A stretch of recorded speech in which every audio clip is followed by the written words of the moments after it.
Late si Putragis.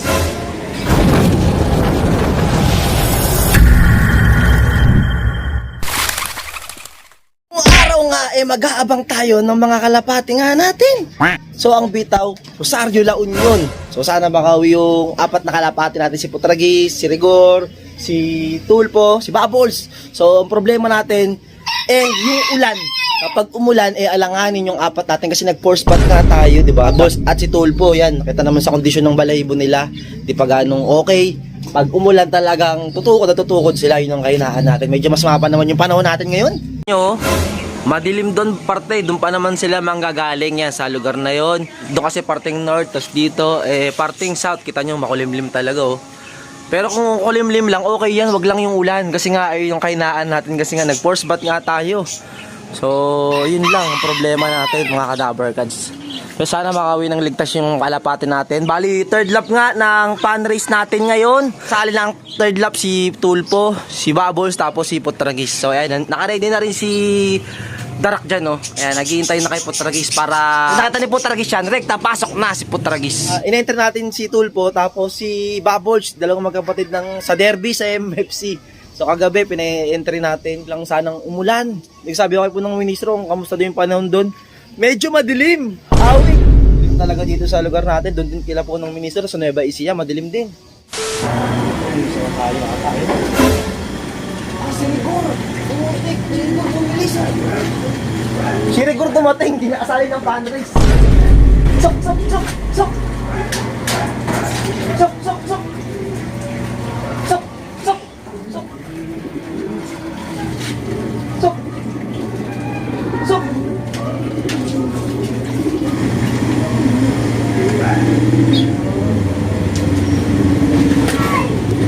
Yeah, dumating na si Rigor. Yung tatlo nakasaling fan race, wala pa. Kahit isa. Ayan 9:39. Isa pa lang dumating sa ating ibon. So hanggang ngayon wala pa rin. Yung tatlong naka-entry natin ng fan race. Marami nang nakapag-clock. Pag nag-clock tayo, kulilat na. So baka abutin pa ng cut-off. Medyo maambon-ambon na dito. Ayan, ang dumating ng una, si Rigor. Late si Putragis. Pusap. Late ka na.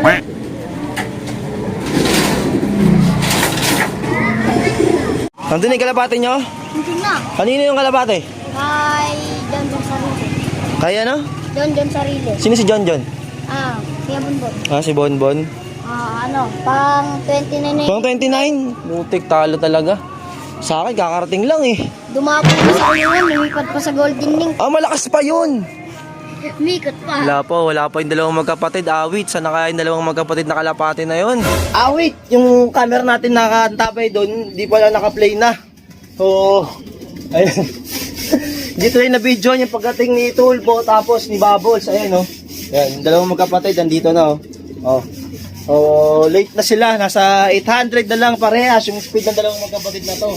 Consistent, 800. Kung medyo mabilis si Rigor, medyo bumili si Rigor ngayon.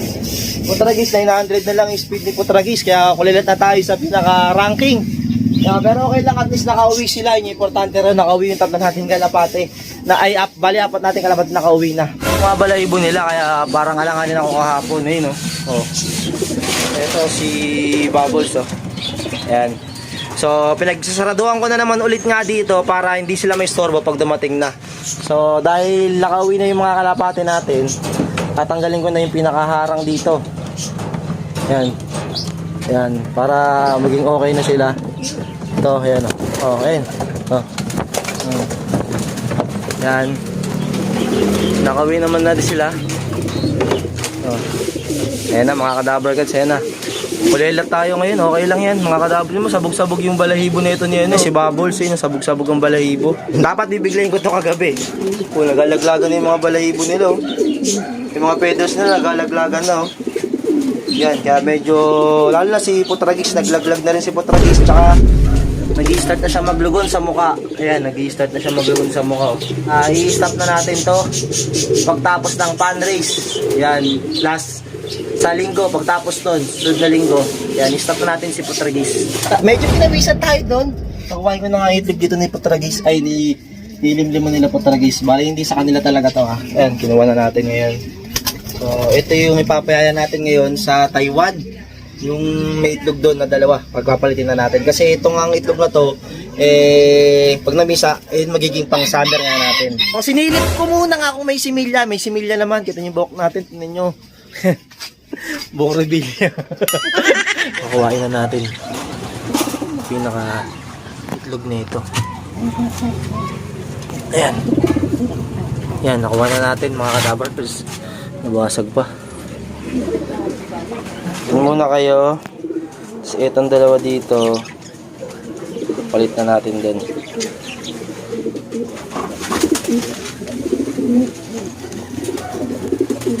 Yan. Ayan yung bagong lilimliman nila ngayon. Okay. Pang ng purpose mo na nila pang ginawa mo natin pang yaya. Ayun o. Kinuha agad o. Ayan na. Kumakain na sila ng paborito nilang agahan. Ayan si Rigor o. Maaga umuwi kanina. Si Putragis. Andun na rin si Tulpo. Ayun. Gumuni-muni pa si Bubbles. Nagmumuni-muni o. Kulang tayo ng dalawang YB. Yung dalawang YB dito na galing kay Ilop TV tsaka sa kumpare nga natin. Wala dito. Nagpalipad ako hanggang ngayon. Hindi pa rin nakakauwi.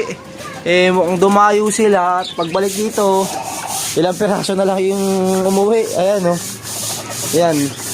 Ito yung mga kasama nun. Itong dalawang checkered na to. Yan o. Yung dalawang light checkered na yan. Ayun yung kasama nun eh. Paronda kasi ako ng pang south kasama yun. Hanggang ngayon wala dito. Sana makauwi pa mamaya yung dalawang yun. Nahirapan nga si Tulpo kanina nga sa pag-uwi. Dahil siguro sa pagpagaspas niya. Tsaka ipakpak niya parang inihinday niya. So, re-repair na natin yung butas niyang, feather. Agay na ginawa natin kay Chiki kasi akala si Chiki hindi na nakabalik sa atin. O, ito, di tayo kukuha. Kasi sa mga breeder natin, chinek ko, alos iba patubo pa lang. So, pang 9 yung kailangan natin. 9 feather yung kailangan natin. Kaya sakto dito, okay to. So, dito tayo kukuha ngayon sa stock bird nga natin sa anak ni King Kong. Ayan, sa anak ni King Kong na to. Ayan, kuha tayo dito ng pampalit doon sa feather ni Tulpo. Ayan, si Tulpo. Oh, ito yung ayusin natin. Ayan. Putol na kasi, no? Putol na. Ito. Yan, yung pang 9 niya. So, ngayon, gagawin natin, dugtungan natin to. Kagaya ng ginawa natin kay Chiki yan. Sabi ko na kanina, ito. Dito tayo magdudugtong ngayon ng kinuha natin dun sa ibon na isa. Ayan. Wait, napansin ako kay Tulpo eh, no? May tama pala siya dito, may gas-gas siya. Ayun, tanggal yung mga balahibo. Siguro sa pag-release to. Baka nasatsat sa semento. Agawa ko kasi ibang gas pang eh, oh. Tapos may namumuong, ito, may namumuo oh, sa loob. Ano ko kung ano to. Ito ka na natin. Ito na. Sukatin muna natin. Ito dito. Okay.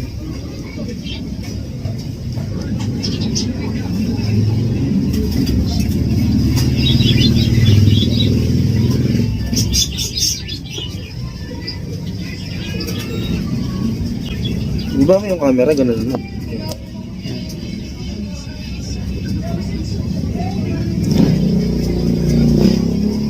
Yun, sakto na. Ayan o.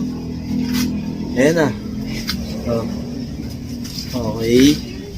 Dikit na natin ng glue yung pagitan.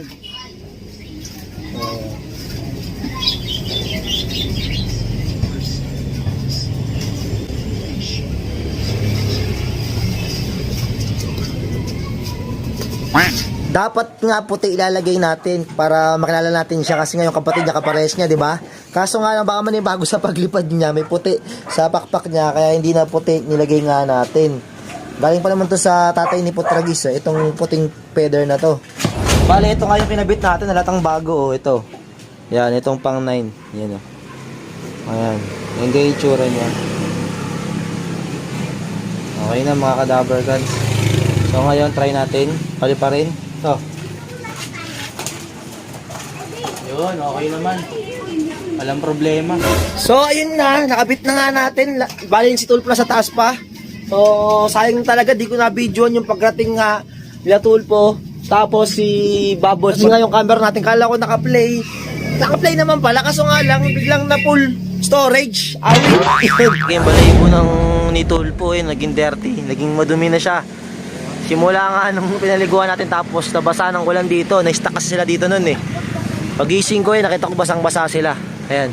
Kaya nga nasabi ko medyo alanganin tayo pag umulan. So kasi mabilis silang mabasa nun. Ayan, kita nyo yung balahibo niya. Pero magbabalik din naman siguro yung mga isang linggo lang. Babalik na siguro sa dating balahibo niya yan. Ayan, yung kinabit natin nandiyan na sa kanyo. Ayan. Yung katabi niya, kapatid niya rin yan. So magkakapatid sila. Ito pati ito, nandito. Kapatid niya rin to. Pating nandun, kapatid niya rin. Etong isa. Yan.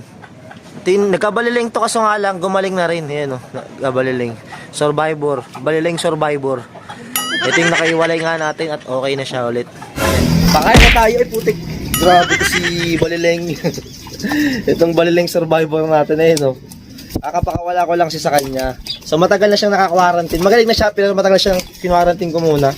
At kung nakita kong medyo okay na kasi pinaliguan ko na rin naman to. Yan o. Nauna ka pa sa purse ha. Doon, lipad. Nauna pa sa purse. Wait. Yan o. Yung patoka natin o. Yan. Wala na naman tayong patoka. Bibili na naman tayo. O, ganun talaga ang buhay natin. Magpakain. Magpalipad. Magpakain. Yan. Putik. Yun. Sa pinto nagsipasok. Ayan o. Yung kay Elop TV talaga hanggang ngayon hindi pa nakauwi. Sana makauwi o kaya ano, nahuli na siguro. O awi. Wala pa naman may message sa GC kung may nawawalang ganito ganyan. Kasi dapat niya naggaganon eh. Pero kung sa mga talagang boy dagit yun, wala, di na nila ipapost yun. Ganun kasi yung mga talagang kalakaran ng mga nandadagit. Syempre, ginagawa kasi nila doon, binibenta. Binibreed nila pag nakakalapit kasi yun naman talaga ginagawa ng mga boy dagit. Tapos gulong. So ayun lang mga kadapper kasi yung video natin ngayon. Medyo nagpahirapan kanina nga sa pauwian natin. At least kompleto pa rin tayo, 4 pa rin, 4. Nakauwi pa rin sila Tulpo, si Putragi, si Rigor, si Bubbles. So dito katapos na video na ito. Kaya kung bago man kayo sa akin channel, please like, comment, share, and subscribe na rin para update ka sa mga bagong video na nalabas natin. At huwag niyong kalimutan, i-on notification bell. Kaya dito lang guys, subscribe. Peace!